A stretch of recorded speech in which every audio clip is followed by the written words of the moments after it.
Hey, pretty panel. Welcome back to Juris Exotica. If you're new here, this channel is for the girls who live in the in-between, the misunderstood, and the overly studied. Here on the pretty panel, we talk about it all. Pretty privilege, pretty problems, love, dating, and all things they just don't get about us. So guys, I know I have not made a video for some time. I wanted to let you guys know that school has started up for me again. As y'all know, I'm in my last semester of law school and I really can't wait to graduate.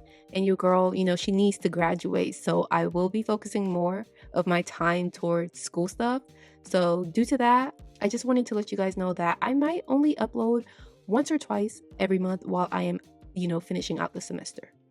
Now let's get into today's topic. I'm sure you guys saw the title. So I chose this title because I really wanted to delve into what it means to be desirable. So let's start off with the definition. Desirable is defined as one who is worthy of desire, approval, or preference, or likely to attract interest, admiration, or approval based on recognized standards or subjective judgment.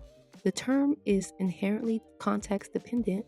What is deemed desirable varies according to cultural norms, individual values, and situational criteria. Now, I want you guys to remember that. As you see, desirability is very subjective. So I chose this topic mainly because I had an issue with how the colorism conversation was going. What I noticed, and EU pointed this out, was that the colorism conversation was not really about bringing awareness to serious issues. When you listen to these women videos, you would soon see that their issue was more about being desirable in the eyes of men. It seemed to always have to do with dating and desirability, And I believe these discourses started getting worse when the topic of futurism came into effect. So, futurism refers to an appearance-based bias or discrimination in which individuals are valued or devalued based on specific physical features, such as facial structure. So when the girlies first started talking about colorism and, the effects it had amongst the Black community, I initially believed these conversations were very necessary. It shedded a light on an issue that was prevalent amongst the Black community. As time went on, though, these conversations quickly derailed from an educational stance to more of a male-centered stance. And to be honest, I don't even think the educational part stood for that long. A lot of the Black women empowerment discourse would always come back to the topic of desirability in the eyes of men. And I honestly wish it didn't. I really did. But when you actually listen to what these women are saying, it is always something like, men don't find me attractive because of my skin. It was rarely about discrimination or something systematic. It always referred back to men. And as time went on, I was then exposed to the conversation surrounding futurism, and honestly, I was appalled.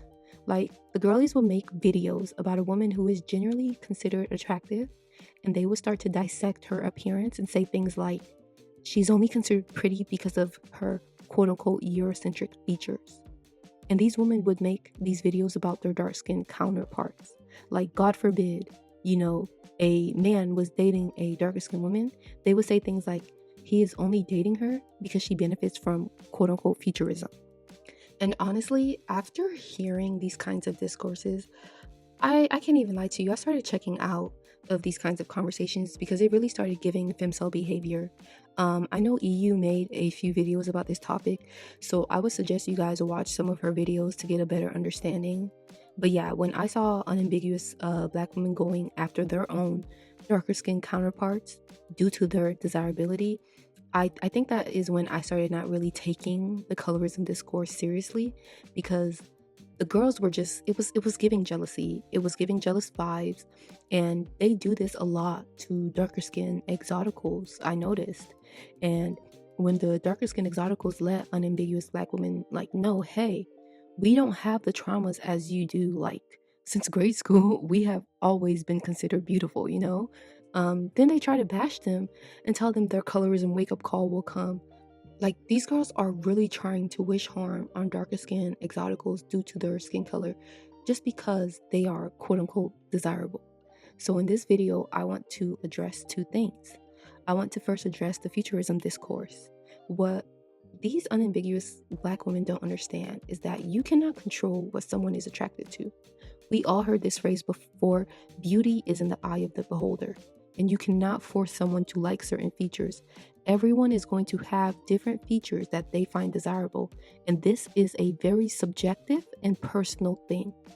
I find that unambiguous Black women lean too heavily on the futurism argument because at the end of the day, every man in this world, when he looks at a woman, is looking for some sort of beauty they find personally desirable. And again, I must bring up men because a lot of their talking points center men. They might argue, for example, some Black men prefer women with more Eurocentric features. And my response to that is, who is teaching these Black men to have disdain for Afrocentric features? Who are they growing up with? What is being said about Afrocentric features in their Black homes? These things start at home. Furthermore, the Black community is not the only community that goes through these kinds of desirability issues. White women go through it, Indian women go through it, Latino women go through it, and so on and so forth. Every group of women deals with features and desirability issues. They just try to work with what they have, or they might muster up the courage to change it. Not every man is going to like you or your features, and that applies to all women, not just Black women. Like, we have literally seen a massive rise in plastic surgery, especially when it comes to nose jobs and lip procedures. Women across all races are altering their nose, their jawline, getting facial symmetry injections, and much more. Now ask yourself, why would these women, and white women are included, be getting these nose jobs if they already fit the quote-unquote Eurocentric beauty standards? The second thing I wanted to address is the blueprint talking point. Oh my God, y'all. Unambiguous Black women have always said they are the blueprint. Black people can be created in multiple different ways. They have the Eve gene.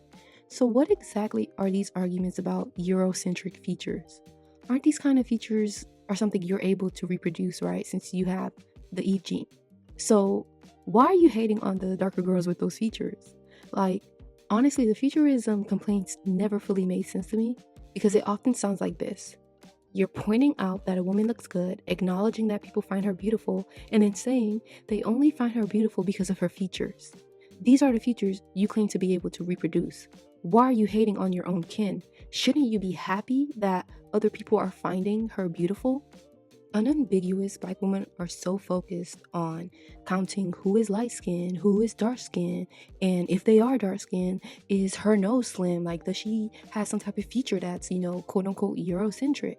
Like, they are so focused on pointing out the quote unquote Eurocentric features that they fail to find the beauty within their own Afrocentric features.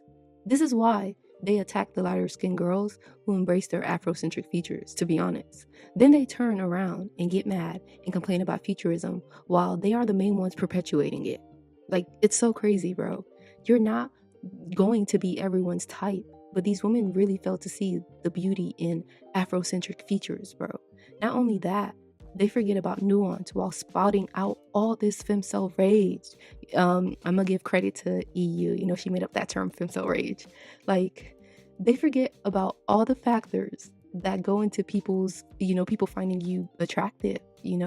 I see the main ones these women seem to forget about too is weight. Like, you don't have to be stick thin, but girl, you need to put down the fried chicken at some point, Like, for example, I don't know if you guys remember, but the Cooking with Kaya girl, like, she literally blew up due to her attractiveness, and the girl has Afrocentric features. Like, bro, people found the beauty in her Afrocentric features, bro.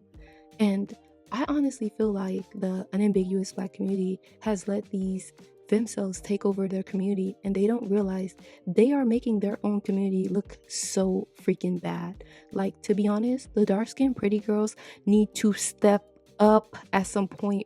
I'm begging you guys, step up and tell these girls to stop making you guys look bad.